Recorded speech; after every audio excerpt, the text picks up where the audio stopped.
Back to the book. All of us who wore a uniform were entangled in a fabric of developments and circumstances that we certainly had not sought or desired. Now, let's not make any excuses. Let's not make any excuses. But we see how it kind of happened, as you just said.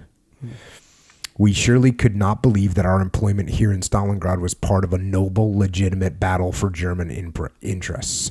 Painfully, we felt that the soldierly virtues of bravery, commitment, loyalty, and obedience to duty in their objective sense were being despicably misused.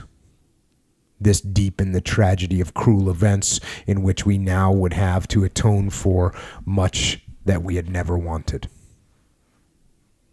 So yeah.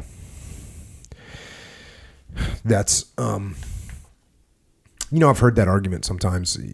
If you're going to kill, there's a bad regime and you're going to go and you're going to attack the regime. And then some of the people that are just there by chance, you hear that argument. Well, they're allowing that regime to exist. Now that's a tough argument to have because you got somebody, for them to rebel could mean death. And so they don't rebel. Yeah. And so then they end up in a bad situation. That's a tough one. Yeah, fully. But somebody asked me the other day, it's along those lines, some long-winded question on Twitter about what would you do if you were inside of a state that was blah, blah, repressive and et cetera, et cetera. And it was like a one-word answer, rebellion. Now, would I have the mentality that I have right now? If I grown up in one of those repressive states, probably not. I'd probably just want to survive and get some more bread. Yeah. Right? Yeah. I might not just be thinking, hey, there's something more important than me, and that's freedom. And maybe I wouldn't think that. Maybe I'd just be thinking, hey, maybe I can get an extra 20 grams of bread. I know, bro. Dang.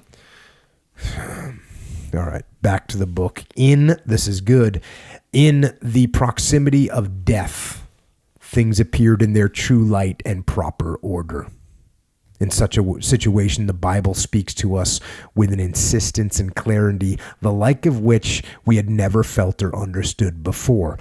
The fear and misery at the edge of our existence had given us a religious experience whose strength-giving power bound us together. So he's starting to see, there's no atheist in a foxhole. Guess what? According to Weeder, that's a very accurate statement.